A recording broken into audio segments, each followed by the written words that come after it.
السلام علیکم ناظرین، ڈاکٹر دانش ریئل فوکس کے ساتھ حاضر ہے۔ موجودہ صورتحال جو اس وقت سپریم کورٹ، اتحادی جماعتیں اور حکومت اور پارلیمنٹ کے جو موجودہ صورتحال ہے، اس میں سب سے زیادہ آج سپریم کورٹ میں جو ڈسکشن ہوئی ہے وہ بہت ہی امپورٹنٹ ہے۔ لیکن اس سے پہلے کہ سپریم کورٹ کی ڈسکشن کی طرف جاؤں اور چیف جسٹس صاحب نے جس طرح سے آج باتیں کی ہیں، اس پہ بہت سارے آئینی ماہرین کا بہت تحفظات ہیں۔ پہلے تو میں یہ آ جاؤں کہ جو پارلیمنٹ نے پریکٹس اینڈ پروسیجر یعنی supreme court practice and procedure جو بل پاس کیا تھا، یعنی جو عدلیہ اصلاحاتی بل تھا، وہ آپ کے حکومت نے بھیج دیا تھا صدر کو تاکہ اس پہ سائن کریں اور یہ قانون بنے۔ اچھا، آپ کو یاد ہوگا کہ یہ صدر کے پاس پینڈنگ تھا، اور ظاہر ہے یہ بھی قانون ہے کہ صدر اس کو رد نہیں کر سکتے ہیں، یا تو یہ پارلیمنٹ کو بھیجیں گے، پارلیمنٹ دوبارہ بھیج دے گی، یا صدر زیادہ سے زیادہ روک سکتے ہیں اور پھر یہ خود بخود ایکٹ آف پارلیمنٹ بن جاتا ہے۔ یہ ایک پورا قانونی پروسیجر ہے۔ لیکن اس سے پہلے کہ یہ لا بنتا، اس 3 رکنی بینچ نے 8 رکنی بینچ نے جو بینچ بنایا چیف جسٹس نے، جس میں جونیئر ججز کو لے کر انہوں نے ایک گروپ بنایا، اور اس کے بعد فوری طور پر اس بل کو انہوں نے مسترد کر دیا، یعنی اس کو ریگریٹ کر دیا، اس کو ختم کر دیا بقول ان کے۔ لیکن حکومت اور پارلیمنٹ اس فیصلے کو مانتی نہیں ہے، کیونکہ وہ یہ کہتی ہے متنازع آپ کے چیف جسٹس نے قانون کی خلاف ورزی کی ہے، آئین کی خلاف ورزی کی ہے، کہ قانون ابھی بنا نہیں ہے اور ایکٹ بنا نہیں ہے، اور اس کو آپ نے پہلے ہی ڈسٹرائے کیا ہے۔ اور دوسرا یہ کہ یہ 8 رکنی بینچ حکومت اس پہ اعتبار نہیں کرتی، اور یہ متنازع بینچ ہے، اور پارلیمنٹ نے بھی اس کو منع کر دیا تھا۔ اب جو آج بڑا اچھا ایک اسٹیٹمنٹ ہے، میں صرف ایک کوٹ کر دیتا ہوں، بہت ساری باتیں ہیں جسٹس قاضی فائز عیسیٰ کی، لیکن وہ شخص جو چیف جسٹس آف پاکستان بننے والا اور اس کے سامنے یہ سارے بادشاہت کے اختیارات ملنے والے ہیں، وہ شخص کیا کہہ رہا ہے؟ وہ یہ کہہ رہا ہے کہ 184 فنڈامنٹل رائٹس میں استعمال ہو سکتا ہے، اور یہ فیصلہ صرف چیف جسٹس کا نہیں ہے، یہ پوری سپریم کورٹ کو اختیار دیتا ہے آئین۔ کتنی بڑی بات کی انہوں نے۔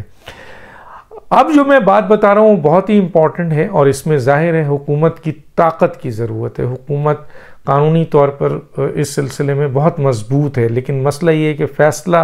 لینے میں وہ کس حد تک آگے جائے گی، کہ جب صدر نے بغیر سائن کے اس بل کو واپس کیا ہے تو اس کی ڈیوریشن میرا خیال ہے کل یہ ختم ہو رہا ہے اس کی ڈیوریشن، اور اس کے بعد یہ ایکٹ آف پارلیمنٹ خود بخود بن جائے گا۔ اور جب یہ ایکٹ آف پارلیمنٹ بن جاتا ہے، چاہے کل بنے، چاہے پرسوں بنے، چاہے ترسوں بنے، تو اس کے بعد فیڈرل گورنمنٹ اس کو نوٹیفائی کر دیتی ہے، اور جیسے ہی یہ نوٹیفائی فیڈرل گورنمنٹ کرے گی، سو موٹو نوٹس لینے کا اختیار اس بل کے لحاظ سے 3 رکنی بینچ کا ہوگا، جو 3 سینئر موسٹ ججز جو ہیں یہ فیصلہ کر سکیں گے۔ اب جیسے ہی نوٹیفائی کرے گی حکومت، چیف جسٹس کا اختیار ختم ہو جائے گا، اور 3 رکنی وہ جج صاحب پہلے ہی یہ بینچ اس کو ریگریٹ کر چکا ہے، لیکن سوال یہ ہے کہ کہا یہ جا رہا ہے کہ وہ انکانسٹیٹیوشنل فیصلہ ہے اور متنازع بینچ ہے، اس لیے حکومت اس کو نہیں مانے گی۔ تو حکومت نے اگر نوٹیفائی کیا، اب دیکھنا یہ ہے کہ سپریم کورٹ میں بیٹھے ہوئے جو سینئر موسٹ جج ہیں ان کا کیا ریئیکشن اس پہ آتا ہے، اور باقی ججز کا کیا آتا ہے جو سینئر موسٹ بردر ججز وہاں بیٹھے ہیں، کیونکہ نوٹیفیکیشن جیسے ہی حکومت کرتی ہے، چیف جسٹس کا اختیار ختم ہوتا ہے، اور 3 رکنی کمیٹی یہ فیصلہ کرے گی، سینئر موسٹ جس میں چیف جسٹس اور باقی 2 سینئر موسٹ جس میں شاید ایک جسٹس قاضی فائز عیسیٰ ہیں اور دوسرے جسٹس طارق مسعود ہے، ان کے اختیار میں چلا جائے گا کہ یہ سو موٹو نوٹس کا فیصلہ کرے۔ اب اگر چیف جسٹس یہ کہتے ہیں نہیں جی ہم تو اس نوٹیفیکیشن کو نہیں مانتے اور میں اس کمیٹی میں نہیں بیٹھوں گا، تو کوئی بات نہیں، چیف جسٹس نہ بیٹھیں، یہ 2 سینئر موسٹ کمیٹی کے ممبر اکثریتی بنیاد پر نوٹیفائی کر سکتے ہیں، یہ قانونی ماہرین کہہ رہے ہیں۔ تو اگر ان 2 سینئر موسٹ کمیٹی کے ممبر نے سو موٹو نوٹس لے لیا، تو پھر تو چیف جسٹس کے سارے کام جو ہیں وہ رہ جائیں گے، ختم ہو جائے گا۔ یہ بہت بڑا فیصلہ ہوگا، اور یہ حکومت ایکٹ کے بعد یہ نوٹیفائی کرتی ہے تو فوراً یہ امپلیمنٹ ہو جائے گا۔ یہاں پر روک کر میں دوسری طرف آتا ہوں۔ دوسری طرف چیف جسٹس صاحب نے حکومت کو واضح طور پر یہ تنبیہ کر دی ہے، بلکہ ان کو دھمکی دی ہے حکومت کو کہ بھیانک انجام ہوگا، بہت خطرناک انجام ہوگا اگر آپ نے فنڈ ریلیز نہیں کیا۔ اور حکومت کا مطلب ہے فیڈرل گورنمنٹ کا مطلب ہے وزیر اعظم کے ساتھ کابینہ، اس کا مطلب ہے ٹوٹل۔ انہوں نے اس کے اوپر بہت ساری باتیں انہوں نے کی ہیں۔ انہوں نے یہ بھی بتایا ہے کہ ISI والے آئے تھے، لیکن ہم نے صاف طور پہ کہہ دیا کہ سب ہو سکتا ہے، اب ہم فیصلے سے پیچھے نہیں رہ سکتے، اور پارلیمنٹ میں یہ چیز کیوں گئی، پارلیمنٹ نے ایسا کیوں کیا، اور دوسرے ذرائع استعمال کیے جائیں گے، اور اگر سپریم کورٹ کے اس فیصلے کو نہیں مانا جائے گا، ہاں اگر سیاسی جماعتیں بیٹھ کر اگر کسی نقطے پہ پہنچتی ہیں تو پھر آپ کے یعنی آپ کے یہ بینچ اس پر ریلیکسیشن کر سکتا ہے، اور دوسرا یہ ہے کہ سیاسی جماعتیں آپس میں بیٹھ جائیں۔ تو اس پر بہت سارے سوالات قانونی اور ماہرین کے کہتے ہیں کہ جی سپریم کورٹ یہ تو کہہ سکتا ہے اگر اس بینچ کو مانے یا نہ مانا جائے فیصلے، جیسے انہوں نے ایک اور بات بہت بڑی بات کہی تھی جسٹس قاضی فائز عیسیٰ نے، کہ فیصلہ غلط بھی ہو سکتا ہے، چاہے وہ اکثریتی ہو چاہے متفقہ ہو۔ اس کا مطلب یہ نہیں ہے قانون بدل نہیں سکتا، لیکن فیصلے صحیح اور غلط ہو سکتے ہیں۔ تو اگر 10 رکنی کوئی فیصلہ کرتا ہے وہ غلط فیصلہ بھی کر سکتے ہیں، تو غلط بھی ہو سکتا ہے۔ تو یہ بہت بڑی بات انہوں نے ایک اور کہی تھی۔ تو اب سوال یہ پیدا ہوتا ہے کہ اس صورتحال میں جب چیف جسٹس صاحب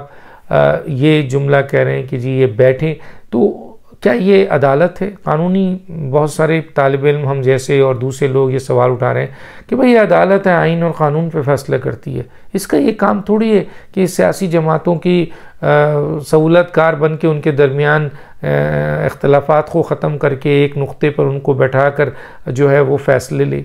اور اس کے اوپر یہ کہا جائے کہ ہم پھر ریلیکسیشن کر سکتے ہیں۔ اس کا مطلب ہے قانون میں اگر ریلیکسیشن کی گنجائش ہے تبھی آپ کہہ رہے ہیں نا۔ ایک طرف آپ کہتے ہیں کہ جی ہر صورت میں ہمارا فیصلہ مانا جائے اور یہ آئین اور قانون کا فیصلہ ہے، دوسری طرف آپ کہتے ہیں یہ مان جائیں تو ہم ریلیکسیشن کر سکتے ہیں۔ تو کیا یہ پنچایت کمیٹی ہے؟ یہ عدالت جو ہے یہ جو اتنی بڑی پاکستان کی عدالت ہے، اور ماضی میں بھی 63A میں بھی ہم نے دیکھا تھا کہ سیاسی جماعتوں کو کہا گیا کہ بیٹھ جائیں۔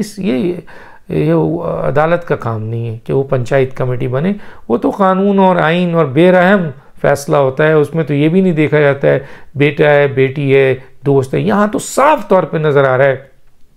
کہ ایک طرف عمران خان اور یہ 3 رکنی بینچ ہے، اور ایک طرف حکومتی ادارے، ریاستی ادارے، اور اس کے ساتھ ساتھ پارلیمنٹ، اور اس کے ساتھ ساتھ آپ کی بیوروکریسی، یہ سب ایک جگہ پہ کھڑے ہوئے ہیں، اور 11 سیاسی جماعتیں، اور یہاں عمران خان اور یہ 3 رکنی بینچ، اور اپنے کہ میں چیف جسٹس ہوں، میری عدالت ہے، میں جو فیصلہ کروں گا آپ کو ماننا ہوگا، نہیں مانیں گے تو بھیانک انجام ہوگا۔ بہت خطرناک دھمکی دی ہے انہوں نے، جو کہ قانونی ماہرین اور بہت سارے لوگ یہ کہہ رہے ہیں کہ یہ ان کا استحقاق نہیں ہے اس طرح کے دھمکیاں دینا۔ بہرحال وہ دے رہے ہیں۔ اب سوال یہ پیدا ہوتا ہے کہ انہیں یہ سوچنا چاہیے، یہ سوال بھی اٹھ رہا ہے کہ یہ انہیں سوچنا چاہیے کہ اگر فرض کیجئے، اور یہ ممکنات میں سے ہے کہ آپ کے 3 رکنی بینچ کو اور 8 رکنی بینچ کو حکومت نہیں مان رہی، پارلیمنٹ نہیں مان رہی، وہ کہہ رہی ہے متنازع ہے، ٹھیک ہے جی، وہ فل کورٹ بنانے کی بات کر رہی ہے، وہ یہ کہہ رہی ہے کہ ہم یہ متنازع بینچ ہے، اس کے فیصلے ہم نہیں مانیں گے، اور نہیں مانا جا رہا ہے۔ تو کل اگر فرض کیجئے آپ توہین عدالت ہی کریں گے نا زیادہ سے زیادہ، پارلیمنٹ کے 42 اراکین کو، کابینہ کو اور وزیر اعظم کو، چلیں کسی کو نہ کریں، صرف وزیر اعظم کو آپ توہین عدالت کر دیتے ہیں، تو اگر وزیر اعظم تو کہہ رہے ہیں، کابینہ تو کہہ رہی ہے، فیڈرل گورنمنٹ تو کہہ رہی ہے کہ ہم تو اس بینچ کو مانتے ہی نہیں ہیں، تو ہم اس فیصلے کو بھی نہیں مانیں گے، تو پھر آپ کے اس حکم کو ردی کی ٹوکری میں وزیر اعظم نے اور بھیج دیا اور اپنے کام جاری رکھیں، تو آپ کیا کریں گے؟ آپ اس کے بعد اگلا کیا ہے کہ آپ آرٹیکل 190 کے تحت آرمی چیف سے کہیں گے کہ جناب ایکشن لیں اور ان کو ہٹائیں حکومت کو۔ تو آرمی چیف اس ماضی میں بھی ہوا کہ آرمی چیف کو جب سپریم کورٹ نے کہا تو اس نے وہ لیٹر اٹھا کر ڈیفنس منسٹری کو بھیج دیا. اب ڈیفنس سیکٹری اور ڈیفنس منسٹر آیا اس کے اوپر کیا ایکشن لیتے ہیں, روک دیتے ہیں وہیں پہ یا فیڈرل گورنمنٹ کو بھیجتے ہیں, کیونکہ انہوں نے تو فیڈرل گورنمنٹ کو بھیجنا ہے, وہ فیڈرل گورنمنٹ کے انڈر میں آتے ہیں, فوج بھی فیڈرل گورنمنٹ کے انڈر میں آتی ہے. تو ایسی صورتحال میں جو ماضی میں بھی ہو چکا ہے, اگر آپ نے آرمی چیف کو 190 پہ بلا کر, اول تو بلائیں گے تو وہ آئیں گے نہیں آئیں گے یہ بھی بہت بڑا سوال ہے. دوسرا یہ ہے کہ اگر وہ آ بھی جاتے ہیں اور آپ ان کو آرڈر دیتے ہیں اور وہ یہ آرڈر جا کے جیسے ماضی میں آپ کے ڈیفنس سیکٹری کو بھیج دیا گیا, تو ڈیفنس سیکٹری نے تو یہاں نوٹ دیا ہے کہ ہم الیکشن نہیں کرا سکتے, کسی صورت میں نہیں کرا سکتے. تو اس نے کیا کرنا ہے آپ کے آرڈر کو, اس نے بھی ردی کی ٹوکری میں پھینک دینا ہے. تو چنانچہ آپ کے ان فیصلوں کا مستقبل ردی کی ٹوکری نظر آ رہا ہے. اور ایک طرف میں نے کہا کہ ایکٹ آف پارلیمنٹ کا یہ والا supreme court practice and procedure جو رولز ہے, یہ ایکٹ بننے کے بعد اب حکومت نوٹیفائی کرتی ہے تو آپ کے سارے یہ چیزیں جو ہیں بند ہو جاتی ہے. عمران خان اکیلے اور آپ اکیلے مل کر کیا کر سکتے ہیں, یہ چیزیں بڑی ہے. ایک طرف عمران خان اکیلے پوری سیاسی نظام کو روند رہے ہیں اور دوسری طرف یہ 3 رکنی بینچ پوری آئینی نظام کو روند رہی ہے, اس میں کوئی دو رائے نہیں ہے. حالانکہ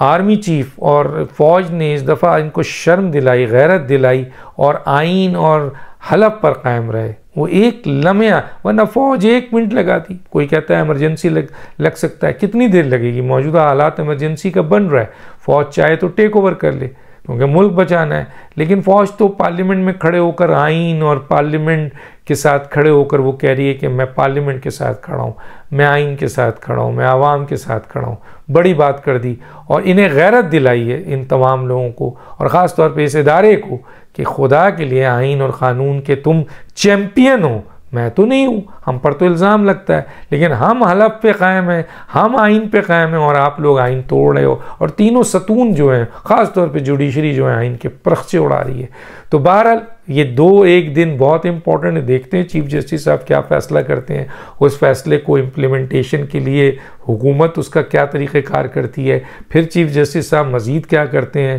اور اس کے ساتھ ساتھ حکومت نے اگر ایکٹ کے اوپر نوٹیفائی کر دیا اور تو سینئر موسٹ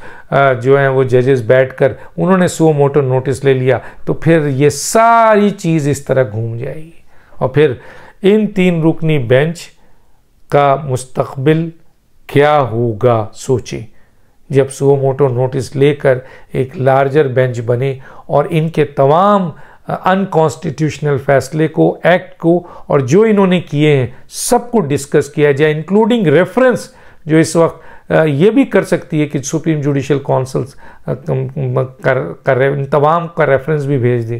تو پھر یہ لوگ کا یہ سوچ نہیں رہے ہیں, شاید میرا خیال ہے یہ سمجھ رہے ہیں کہ بس جو ہم کر رہے ہیں وہ ہے میری عدالت, میرا فیصلہ, میں چیف جسٹس جو چاہوں کروں. لیکن یہ 2-3 دن بہت